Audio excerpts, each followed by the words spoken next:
El fútbol español es un pozo de corrupción que ya es asumido por todos los aficionados. A las palabras ayer de Cantalejo se unen hoy las irregularidades que puede haber cometido el Barcelona a la hora de escribir. Vamos a ello.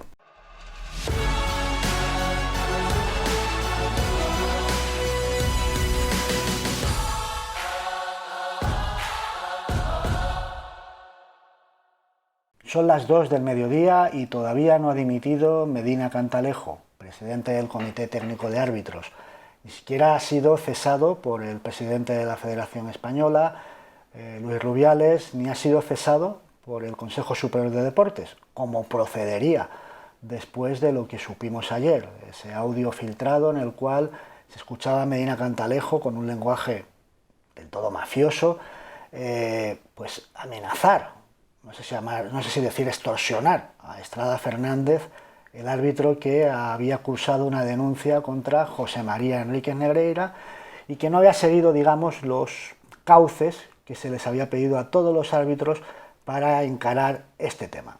Los árbitros tenían una consigna, o varias consignas, y Estrada Fernández no las siguió. Por ello, de esas amenazas, que trataremos en otro vídeo, hoy mismo, aunque posiblemente sea publicado mañana, para tratar la situación arbitral, pero quería mencionar estas palabras de Medina Cantalejo, esta evidencia de Medina Cantalejo de lo que ya sabíamos del Comité Técnico de Árbitros, de lo que ya sabíamos de su presidente, de lo que ya sabemos de cómo funciona el mundo del arbitraje en España, que repito, es mucho más sórdido de lo que en apariencia nos quieren vender esos que ponen la mano en el fuego. No pongáis la mano en el fuego por el arbitraje español, porque tenéis todos los números de quemaros. El problema es que no es solo el arbitraje del fútbol español, es el fútbol español. La presidencia de Luis Rubiales, la presidencia de Tebas, la presidencia de Cantalejo en el Comité Técnico de Árbitros, Jaume Rouras en Mediapro, que es casi esa mano que todo lo mueve. Pues todo ello conforma un cóctel sumado al de la parte política, que a través del caso Negreira hemos conocido, ¿no? Ese Consejo Superior de Deportes que se filtraron personas en su presidencia para poder malmeter o para poder limpiar el camino al delito y a la irregularidad, y que luego es refrendado por un ministro que dice que a él ese caso no le importa, o por un presidente que dice que el mayor escándalo posiblemente del fútbol europeo es un borrón que puede tener cualquiera.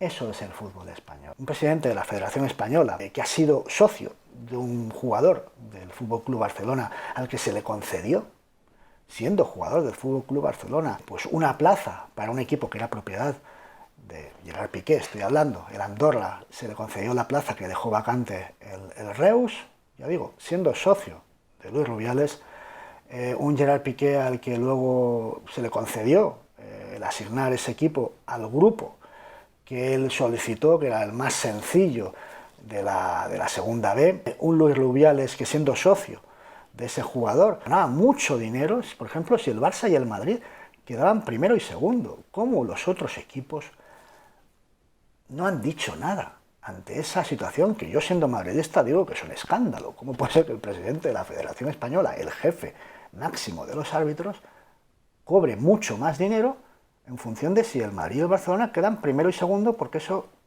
habilita para que jueguen la Supercopa y ellos ganen una prima? Piqué y Rubiales. ¿Cómo es posible que todos los clubes callen? Pues por la misma razón que todos los clubes callan cada vez que sucede un tema como el de Negreira. Ahí tenemos al presidente del Villarreal diciendo que ojalá no le pase nada al Barcelona. Ahí tenemos a Ángel Torres diciendo que a ver si hacemos la vista gorda con el caso Messi. Es la omertá, el silencio propio de un sistema mafioso que no quiere que nada se sepa, porque en el momento que se sepa algo, se derrumba todo. Cada vez se parece más esto al Calciopoli, cada vez hay más implicaciones con los medios, estamos viendo a medios informar de según qué asuntos de una forma disparatada. Barcelona en la etapa de Bartomeu pagó 7,2 millones a medios de comunicación. Y no se los pagaba porque sí, por amor a la libertad de expresión. Se los pagaba para que redirigieran la información según les convenía. El Barcelona pagó dinero para influencers de las redes sociales que expandían el mensaje que ellos querían. El Barcelona lleva desde la etapa bueno, no sé ya desde cuándo, pero desde que se instauró el fair play financiero en España, haciendo lo que le sale del moño. Sabemos que hay una normativa y que constantemente se están llegando a acuerdos con Tebas para saltársela. Ya hay una causa admitida, y es que el Barcelona va por delante siempre de la norma, de que se nos está vendiendo que echa la ley, echa la trampa, ellos siempre se adelantan, son unos pícaros, qué buenos Padre Main. Pero lo cierto es que más allá de eso hay acuerdos del Barcelona, de Laporta propiamente, ahora, ya ni toco la tapa Bartomeu, de Laporta con Tebas, en los que han acordado saltarse la normativa. Hubo un acuerdo ya sellado ante la presencia de otros presidentes que nos lo han contado, entre Tebas y Laporta, para que pudiera escribir a Messi, que no podía inscribirse, no estaba no había un marco legal y económico para poder inscribirlo. Bueno, pues se habilitó un acuerdo para que Messi pudiera ser inscrito siempre y cuando el Barça se sumase al acuerdo de CVC. Pero es que hemos sabido ahora, porque nos lo ha dicho Laporta, que ha llegado a un acuerdo con Tebas para, por ejemplo, para que los despidos de los jugadores de las secciones, por ejemplo Mirotic, que son 22 millones, los despidos cuyas indemnizaciones antes computaban en el cálculo de la masa salarial, pues que todo ese dinero no compute, que si yo despido a un jugador, el coste de ese dinero antes sí que la liga decía, tú lo has despedido, pero yo no voy a esperar a que resuelva un juez. Esos millones que le tienes que pagar al jugador en caso de despido, yo me adelanto y los computo como si el juez falla a favor del jugador. Y ahí estaban en las cuentas. Bueno, pues Tebas ha llegado a un acuerdo con el Barcelona para que no computen esos millones, que son muchos, para el Barcelona, con lo cual tenga más espacio salarial. Y lo grave es que los medios no reaccionan. Y lo grave es que los clubes siguen sin decir nada. Ese silencio, el silencio que esconde un sistema corrupto, de arriba a abajo, de todo el fútbol español, donde hay un proveedor de imágenes, como decía antes, que es copropietario de un activo, presuntamente copropietario de un activo del Fútbol Club Barcelona, el señor Louras, que es el que provee de imágenes a las televisiones, el que nos enseña lo que todos los espectadores estamos viendo. Ya digo, cada vez se parece más esto al Calciopoli, el silencio de los otros equipos. Quizá porque también son partícipes, cada vez se parece más al Calciopoli, siendo muchísimo más grave que el Calciopoli, de una dimensión muchísimo más grande, no solo por la dimensión propia, el alcance que tiene este sistema, sino por el tiempo que lleva instaurado. Y repito, porque es a donde quiero ir, el señor Louras, avalista del señor Laporta, es el que nos enseña las imágenes a todos los espectadores, pero es el que muestra las imágenes al VAR. Mediapro era la que llevaba la parte técnica, los dos técnicos que hay al lado son los que tiran las líneas, los que aumentan las imágenes, los que la amplían, tal. Bueno, pues esos eran de Mediapro antes, y ahora pretenden que vuelvan a ser de Mediapro, de un presunto copropietario y un avalista del Fútbol Club Barcelona. ¿Pero esto qué es? En ningún país del mundo se habilitaría esto. Y es que es un conflicto de interés tras otro, de Piqué con Rubiales, de Piqué con Tebas, de Tebas con Louras, de Louras con el Barça y Laporta. Y vuelvo al tema de Louras con el Barcelona. El otro día veíamos entrar a Louras en la ciudad deportiva del Barça y era llamativo, lo comentábamos en una charla, porque es que ni siquiera se le paró a la entrada, los de seguridad le dejaron entrar como si fuera el jefe, como si ya lo conociesen, o sea, como si fuera, ya digo, el presidente de la empresa. Llegaba ahí con su coche y hacía así, el de seguridad le saludaba, para adentro y para adentro, ni siquiera miró la matrícula para ver quién era. Es que realmente era el que mandaba ahí. Y el señor Louras, junto con el señor Tebas, ojo, fueron los artífices de que el Barcelona pudiera, la temporada pasada, fichar todo lo que fichó. Los Lewandowski, Koundé, Rafinha de turno vinieron porque estos dos señores lo quisieron. Por más que se diga que Tebas es madridista, yo al Barça, no os creáis nada. Tebas habilitó el año pasado una norma por la cual toda la deuda que era computable al COVID se difería. Eran casi, en el caso de Barcelona, eran 200 muchos millones. Era la mayor palanca que recibió el Barcelona el año pasado, fue la de Tebas con ese diferimiento. Sin eso el Barça no hubiera podido fichar a nadie. Pero es que luego se permitió otra palanca, otras dos palancas que tenían que ver con la venta de derechos audiovisuales y también de NFTs, de un ámbito poco conocido, que es el ámbito digital. Y sabemos que dos empresas, socios por un lado y otra, Orpheus Media, pues pagaron cada una 100 millones por las dos, 49, y pico % de la sociedad Barça Studios. Sorprendía que una línea de negocio que apenas generaba unas decenas de millones de euros al año se le diese un valor de 400 millones. Bueno, pues se permitió por parte de la Liga que esto fuera normal. Incluso el pago inicial que hicieron cada uno de estas dos sociedades fue de 10 millones cada una, aportaron 20 millones, para un montante total de 200. Sorprendía que esas dos sociedades abonasen tan poco dinero para unas cantidades tan importantes y que la Liga no sospechase que eso podía ser lo que todos pensábamos, que era un préstamo encubierto, porque realmente esa línea de negocio no tenía ese coste, no daba ese dinero. Ningún club del mundo ha explotado esa línea de negocio en esos niveles, ninguno. Pero la Liga lo dio por bueno. Y cuando todos creíamos que ahí había un préstamo encubierto, es decir, yo te dejo ahora, yo digo que te compro esto por 100 millones y te pago 10, pero luego tú me lo recompras al año siguiente, pues por la cantidad que sea, 12, me pagas con intereses, me lo estoy inventando, la cifra, ¿me entendéis? Cuando todos sospechábamos que era eso, pues casi que se ha confirmado.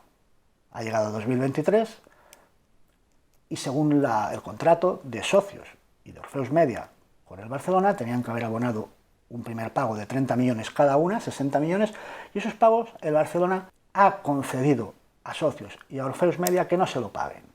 No es lo más habitual del mundo en una sociedad que está en prequiebra, ¿no? Oye, no me paguéis que voy sobrado. Se nos había dicho que se había parado todo porque el Barça estaba metido en esta operación de salida de bolsa en Estados Unidos, en el Nasdaq, en la cual iban a participar estos dos socios también. Socios, valga la redundancia, y Orpheus Media. Bueno, el caso es que al no haber pagado cada una de estas dos sociedades los 30 millones que le correspondían según el contrato, que se presentó a la Federación Española, a la Liga de Fútbol Profesional la temporada pasada, el Barça ha incumplido lo de las palancas del año pasado, es decir, los ingresos que se dieron por buenos, el contrato que habilitaba, que habían dos sociedades que daban 100 y 100 millones, por los cuales se pudo fichar a Lewandowski, a Koundé, a Rafinha y a todos estos, pues todos esos contratos no se han cumplido. ¿Y qué pasa ahora? Pues bueno, nos dice Pedro Morata que el Barça ahora se ve afectado por un bloqueo de la Liga de Fútbol Profesional, por el cual no podría inscribir ni a los jugadores que ha fichado, ni a Gundogan, ni a Íñigo Martínez, ni podría inscribir a los jugadores que ha renovado, las renovaciones de los contratos de Araujo, de Marcos Alonso y de Sergi Roberto. No podría inscribir a estos nuevos contratos y en el caso de Gundogan y a Íñigo no los podrían inscribir. ¿Qué haría falta para que pudieran inscribirlos?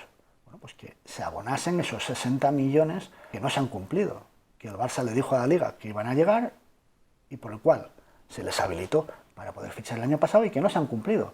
Y ahora no estamos en la situación de que el Barça tenga que hacer espacio para ir pudiendo escribir uno a uno a esos jugadores. No, no. El Barça, el mercado de inscripción del Barça está ahora mismo bloqueado. Es decir, no pueden inscribir a ningún jugador hasta que abonen 60 millones. ¿Pero les basta con 60 millones? No, no les basta con 60 millones porque tienen que cumplir la normativa del fair play, por el cual ya sabéis que tienen que, al ser un club excedido, tienen que generar pues, por el valor del 50% de lo que necesitan. La información de Pedro Morata decía que ni siquiera la venta, por ejemplo, de Ansu Fati por 50 millones, o de Kessie por 30, o hablaba también creo que de Abde por 15, y metía alguno más, no sé si era de Eric García por otros 15, haciendo, no relatando presuntas operaciones, sino haciendo un marco hipotético. Ni siquiera eso les llegaría para poder cubrir los 60 millones efectivos que tienen que abonar para desbloquear la situación y poder inscribir los nuevos contratos de Araujo, Sergi Roberto y Marcos Alonso, y poder inscribir a Gundogan y a Íñigo Martínez. Ya ni os digo Víctor Roque y esas cosas que dicen ellos ante estas situaciones de Bernardo Silva, Kimmich y esas cosas tan graciosas. Bueno, pues esa es la situación actual. Morata decía que el Barcelona decía que se iba a solucionar la situación. ¿Alguien se cree que el Barça va a vender a 6-7 jugadores para poder inscribir? Es que el Barça casi tendría que vender a Ansu Fati, a Kessie, a Ferran Torres y a De Jong para poder inscribir a los que estoy citando. ¿Alguien se cree que el Barça va a vender a 6-7 jugadores para inscribir a Íñigo Martínez y a Gundogan? ¿A que no? ¿Alguien se cree que el Barça no va a poder inscribir a estos jugadores? ¿A que no? ¿Y sabéis por qué no? Pues porque todos ya tenemos la conciencia, todos, de que estamos participando de un mundo corrupto de arriba a abajo. Y sabemos cuál va a ser la resolución de esta situación, aunque la legalidad nos dice que en estos momentos ellos no pueden inscribir. Voy más allá. Ellos no debieron inscribir el año pasado. Ellos incumplieron las normas el año pasado. Sí, ellos hicieron trampas el año pasado fichando a Lewandowski o inscribiendo a Lewandowski, a Koundé, a Rafinha, a Kessie y a todos estos. Hicieron trampas. Ganaron la Liga inscribiendo a jugadores que no podían inscribir porque era mentira ese contrato. Pero han ganado la Liga. ¿Alguien se cree que les van a retirar el título de Liga? ¿A que no? Eso es el fútbol español.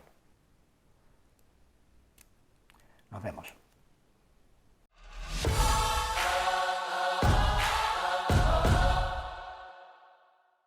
Eso sí, luego el Madrid es el trampas y el que es más recibido en todos los estadios.